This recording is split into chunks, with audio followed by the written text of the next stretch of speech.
Okay, here's the second PowerPoint presentation. Again, making the point that social environment has a lot to do with how you turn out.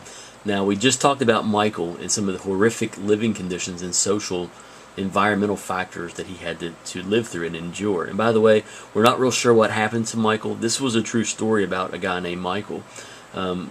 Maybe he went to prison. Maybe he died. We don't really know. Or maybe he turned his life around somehow.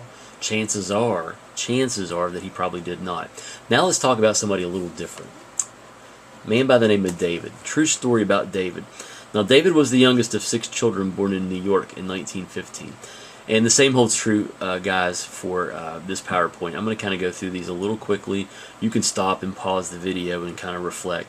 I'm not going to give you an assignment, like a homework assignment, but again, I'm going to ask you to journal about these 2 PowerPoints. So you'll want to process what's going on here.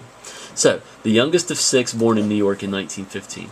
David was born and grew up during World War I in this country. So some images of the First World War. He lived through the Great Depression of the 1920s. So he's lived through some pretty tumultuous and upsetting times in our country as well. So that already he has a couple of things in common with Michael. That's going to change pretty quickly. So the Depression of the 1920s was an economically pitiful time for a lot of people in the history of our country. Now, David, his family owned a townhouse on Fifth Avenue in New York in approximately 1915. You might think, well, that doesn't look all that fancy. This was kind of a big deal for this time. David's family home was in New York. This was another place. This was called the Mansion, if you will.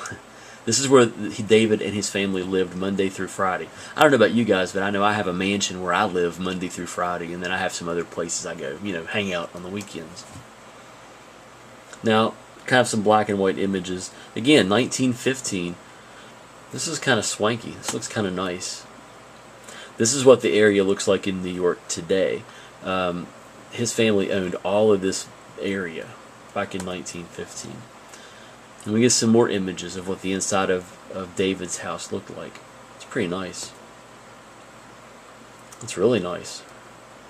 So you're starting to see, or note a stark contrast between David and Michael. Can you imagine the opportunities that David is going to be afforded that Michael would not be, just based on his social environment? Now here's David's family estate in New York in approximately 1915. This is the weekend home. 3,500 acres, which is 5 times the size of Central Park.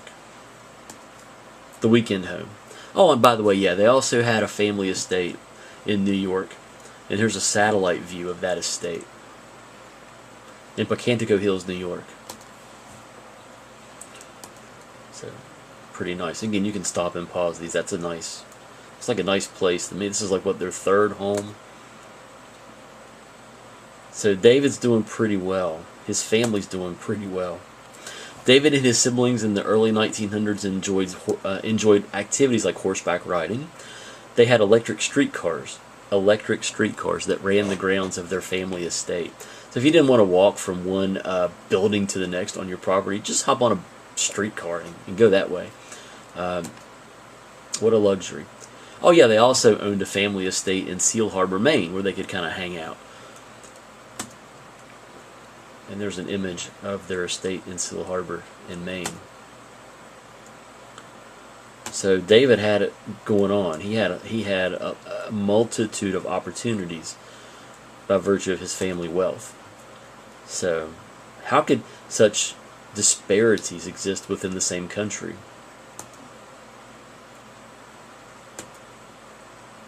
David and his siblings would often go sailing. They would take long walks to various cabins on their Seal Harbor property in Maine. Oh yeah, they had another house, by the way, too. They owned a home in Venezuela, another place to get away and kind of relax. I know I have 5 or 6 homes that I go to and kind of relax, right? David attended elite private schools in New York. So he was able to go to the best of the best schools and to rub elbows and to associate with the most rich and famous and powerful people in the country and sometimes in the world. There's an image of Ronald Reagan, who was an actor and one of our presidents, and Nancy Reagan beside him. And then Bill Clinton, you can see his image here on the right. So he was surrounded by and immersed within this culture of wealth, people who are very powerful. My dad used to always tell me, Brandon, it's not what you know, it's who you know. And there's something to be said for that. So can you imagine, even if you were average intelligence, or even a little bit below average intelligence, just kind of, or maybe not that motivated, if you were born into this family, into this situation, what would your opportunities be like? They would probably still be limitless. Again, we're not bashing the rich. That's not what we're doing. We're just making the point that there are definite social inequalities that exist. He attended the prestigious Harvard University. So when you're wealthy and you're born into families with wealth, you have opportunities to go to the best schools. He attended the prestigious London School of Economics. He earned his PhD in economics at the prestigious University of Chicago. After the Second World War, David took over his uncle's bank, which was a really good job, by the way. When David retired in 1981, he held major leadership positions in all of these following companies: General Motors, Chrysler, Exxon, American Express, General Electric, IBM, Union Carbide, Sears, Standard Oil. Can you imagine the wealth that he would amass having leadership positions in all of these major corporations? When he retired, yes, if you haven't figured it out, we're talking about David Rockefeller. When David retired in 1981, David Rockefeller was described the following ways: responsible, intelligent, the equivalent of the head of state of the United States.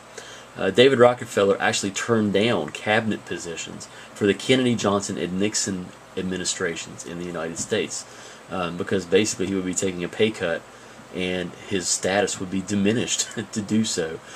He was also the chairman of the Museum of Modern Art in New York.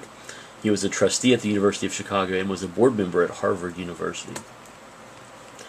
David Rockefeller owned very expensive vineyards in the United States as well as in France. He was an avid yachtsman.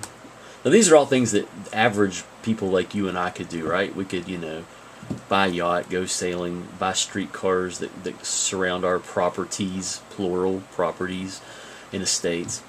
David amassed one of the world's largest beetle collections. I guess when you're that wealthy, you can pretty much do whatever you want. He had one of the most expensive and largest art collections in the world.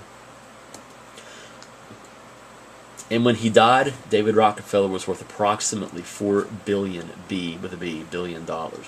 Again, there's nothing wrong with being wealthy necessarily. But the questions that I'll start asking now that we've seen both videos, great economic disparities exist in this country. One of the videos, the short video that you watched about the richest of the rich and then the rest of us, something like the top 1% of people in this country, the wealthiest 1% of people in this country own about 40% of the nation's wealth. Is that fair? Some people say, yeah, it's America. You have the opportunity to rise up, to achieve, to be a David Rockefeller, to be somebody like this. Others make the argument that, well, no, the way society is structured for people much like Michael, if you're born into poverty and you basically, your mom and dad are in and out of prison and you're surrounded by crime and drugs and death and prostitution, you have no chance virtually.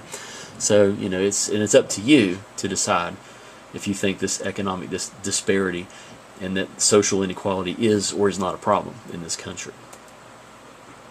So, some images of David Rockefeller, if you will. So, and don't pay attention to that yellow slide. I didn't mean to put that up. So, again, that is the end of our stark contrast, if you will, between Michael and David Rockefeller. I'll call that the end of this part here. Thank you.